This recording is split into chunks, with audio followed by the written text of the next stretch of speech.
is there a trust? If you own real estate, you always want to avoid the issues of probate. Mm-hmm. Probate is a very expensive and laborious process that can take many, many months to resolve in the event of demise of the owners of the property.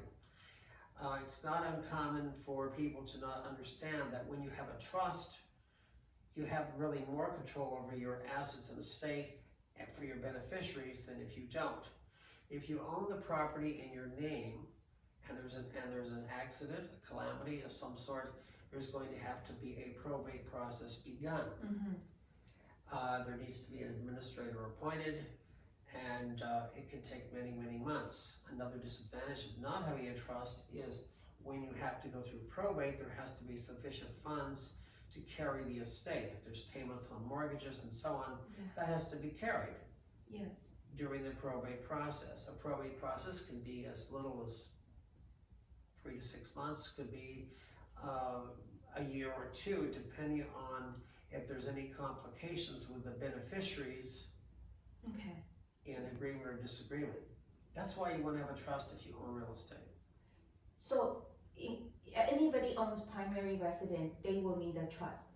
Yes, because even if you have one property, and I have clients that they thought they were okay with just a will. No, you're not.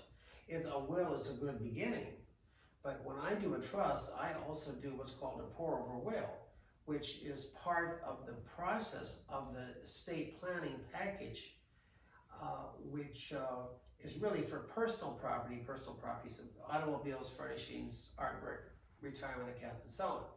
But as far as the real estate, just having a will is not enough. The will would have to go through probate, Oh, wow. even with one house. So any property owner will need a trust Yes. to avoid probate. Yes, to avoid probate. That is correct. Even though Unless they're- now there is another vehicle called transfer on death. It's a deed that's prepared if you have one property and you have maybe one beneficiary or two beneficiaries. Yeah. There is what's called transfer on death, which is always up for approval by the state legislature, but it is another tool that is very simple and very inexpensive to implement if you have a very simple estate. But most people are finding, with real estate, the values, the way it's gone up in the last couple of years especially, It's going down, by the way. I've heard, but the way it's escalated, they don't understand that just having a simple small house that maybe was purchased 30 years ago for $100,000 is now could be worth as much as $1 million. Yeah. And a lot of people have multiple beneficiaries, and the part of the estate planning project of a trust is to divide it up the way the parties want, so that they can control what their assets are, how they're going to be distributed. So I see. yes, even one property, yes. So basically, a trust is that it's a venue that's set up to avoid probate. It's to simplify the distribution of the assets, Yeah.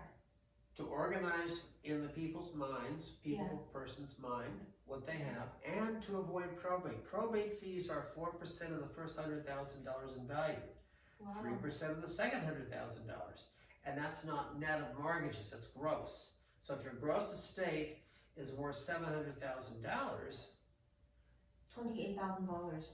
it's a lot For the probate cost. is the probate cost, as opposed to preparing a trust. When I prepare a basic trust, Yeah. you're only looking at $1,500. Okay. About that, depending About on that. If you have one property or two.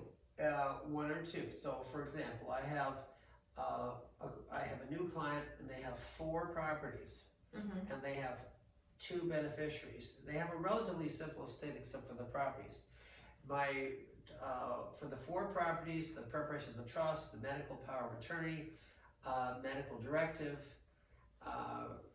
etc. The entire package is going, for them, will be less than about $2,300. Okay. And the difference between what I do and what an attorney would do is really, there's really very little difference, if any at all. Okay. I don't give people legal advice. I'm not supposed to give legal advice. I'm a licensed and bonded, it's called licensed document assistant in the county of San Diego. But I'm still not supposed to give legal advice, and I don't need to. People today are very sophisticated. They really are. Yeah. They know what they want. They tell me what they want, and they oftentimes, well, very often, know more than I do, even though they're in another field. It's because they do their own research. Internet and other such sources is available. So when you come to trust, there's revocable trust and irrevocable trust, right? I only do revocable. I don't get involved in irrevocable. I don't recommend them unless you have a very strong, let's say, a very affluent estate, and you have a very strong, experienced trust attorney who knows how to properly prepare an irrevocable trust. I don't get involved in it, and I don't recommend it. Why is it irrevocable trust so difficult? Well, you can't change anything. You know, when it's put in place, you know, the idea is for it to carry down to the generations. So, for instance, the very wealthy families such as the Vanderbilts, the Carnegies, you know, whoever they were way back decades ago, generations ago, they formed irrevocable trusts so the assets could be passed down for the benefit of the beneficiaries in succeeding generations. Oh, I see. I see. And it's very complicated. It's very complex. It requires very strong management of the assets. I don't get involved in any of that, and I'm not capable of that. Okay. So when a person set up a trust, the how they name the trust is whatever they want to, or just usually is based on the name they want. Well, it depends on what they. I say, you know, I suggest they use their own names. So. But it can be any name. It can be any name. It can be any name, but it should be something that they're comfortable with. So it doesn't. It's kind of like a business then. You know, you just name your trust in a. Let's say I can name a teapot trust. Can you do that? You could, but you'd need to establish a business entity for that. I would guess. See, I don't suggest that. I usually use the people's names, the revocable. What is the one I'm doing right now? The Miranda Family Trust, dated August 1st, 2022. That's the name of this new trust that I'm doing right now. Okay. And that's what they wanted. That's what they told me, and that's what we're doing. But the name can be. The name can be pretty much whatever they want, but it needs to be a legitimate entity that they have a legal connection to. So once the property in the trust, I think a lot of people will wonder what happened to their exemption. You know, the primary resident, if they're married, they have $500,000 exemption. What happened to that once it's Well, in the that trust? involves, that's a tax situation. I don't get involved in taxation. But when you're, as I explained once before, I think it was in the email too. Yes, you did, but I want the audience to know. When you're transferring a property from your name to your trust, you know, a deed is prepared. I prepare the deed. Yeah. And the deed begins with, first I run a title search to get the exact name of the exact spelling, assessor's parcel number, and all that from the county recorder's office. So I pull that document, and from that we'll prepare the it's called trust transfer deed, Okay. where they're individuals, these individuals, or individual is transferring the property from their name Yeah. to the revocable living trust of, dated, whatever. Yeah. And on a personal residence, the county will give you they won't charge you what's called the Atkins fee, the $75 extra fee. Yeah. I just did one the other day with the county recorder. The filing fee was only $20. Oh my goodness. You know, to transfer from their names to their trust, but it was one property, and there can't be any mistakes because the clerks. I sit there at the counter. Yeah. On Pacific Highway, and they look over everything absolutely carefully. Then they do their own research to make sure that all the information is correct. If there's one thing wrong, it's rejected, and you have to go back and do it again. So there's a separate form for that, for personal residence, which I prepare as well. Yeah. And then that saves them the $75 fee, but if they've got 10 property, I'm doing one where they have 18 properties. Holy cow. And in this case, the people are coming to the table with a completely incorrect trust. It was ill prepared to begin with over 20 years ago, and now some of the people have passed away, and but they still have the properties. So the properties are being transferred individual. Well, first we're doing a new trust. Yeah. And secondly, data updated, and then we're preparing 18 deeds, trust transfer deeds, to go from the old trust to the new. Well, no, they're in their names, not the trust. So I have to, stand down there at the county recorder's office, and they will get one exemption because one is a personal residence. 17 others will have the extra $75 attached to it.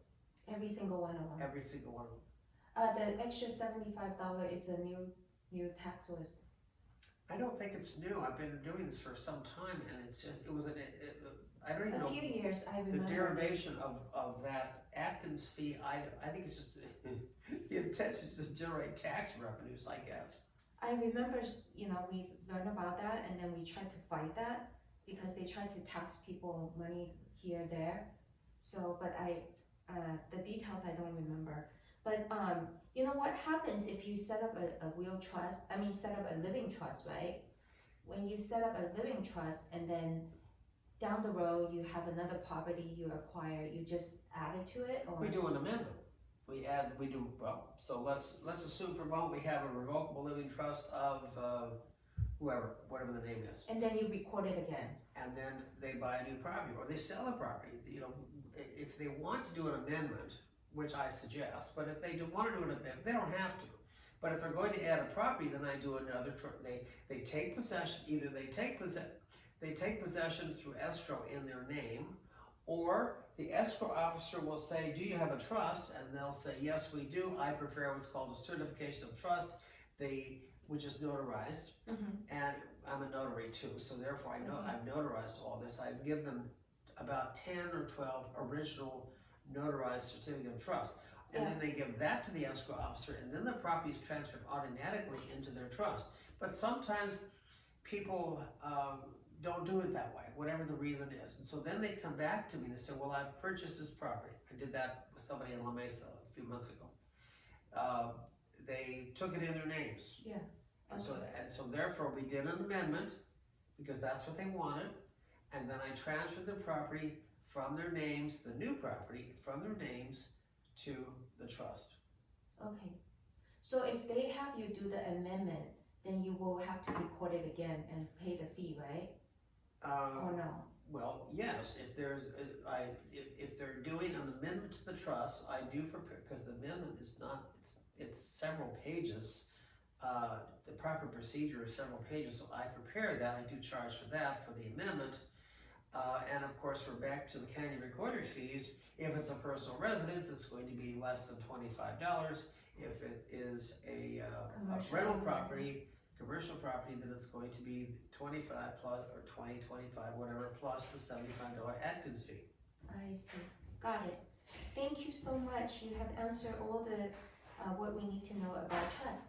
Thank you. Very good. Great. Thank you. My pleasure.